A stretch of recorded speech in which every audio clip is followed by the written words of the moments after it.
समृद्ध जीवन foods India limited आणि Samruddha Jeevan multi state multipurpose society limited या महेश मोतेवाराच्या सोसायटीमध्ये गुंतवणूक केलेल्या गुंतवणूकदारांची फसवणूक झालेली आहे।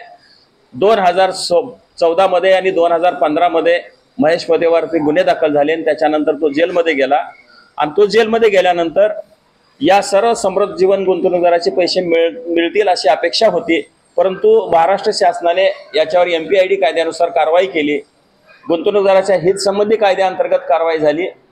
2016 मध्ये लिक्विडेटरची नियुक्ती झाली। 2018 ला सक्षम प्राधिकाऱ्याची नियुक्ती करून सर्व लोकांचे पैसे मिळवून देणं हे महाराष्ट्र शासनाचं आद्य कर्तव्य होतं, परंतु आज जवळजवळ 10 वर्ष झाली अद्याप लोकांना पैसे मिळालेले नाहीत।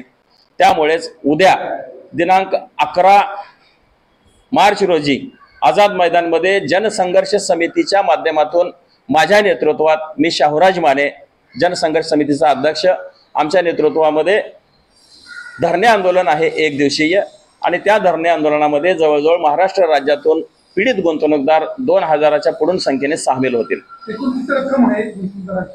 एकूण आमच्या मते 4700 करोड रुपये रक्कम आहे, परंतु लिक्विडेटरचा अधिकृत जो आकडा आहे, लिक्विडेटरच्या अधिकृत आकड्यानुसार 3750 कोटी रुपये हे देणं बाकी आहे लोकांचं।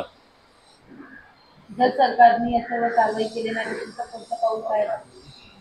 याच्यामध्ये लिक्विडेटर, सक्षम प्राधिकारी आणि कोर्टामध्ये जे काही तपास अधिकारी आहेत, CID कडे याचा तपास आहे।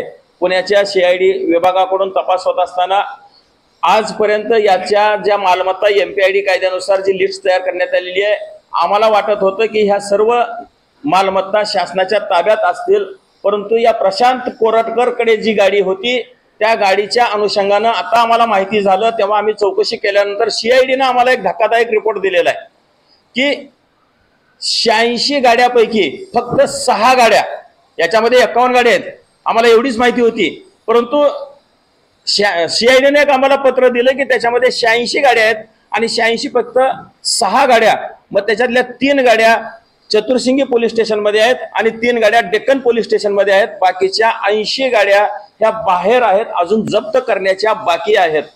मग 10 वर्ष झालं जर तुम्ही गुंतवणूकदाराच्या हित संबंधी कायद्याअंतर्गत या सर्व मालमत्ता ताब्यात घेता, पण आजपर्यंत गाड्या अजून जप्तच करत नाही, म्हणजे याच्यामध्ये सक्षम प्राधिकारी, लिक्विडेटर आणि CID या सर्व प्रशासकीय अधिकारी याच्यामध्ये सामील आहेत आणि हे सर्वच महेश मोतेवारला हातमिळवणी करून लोकांना पैसे देण्यापासून वंचित ठेवत आहेत की काय, अशा प्रकारचे आम्हाला यामध्ये संशय येतोय।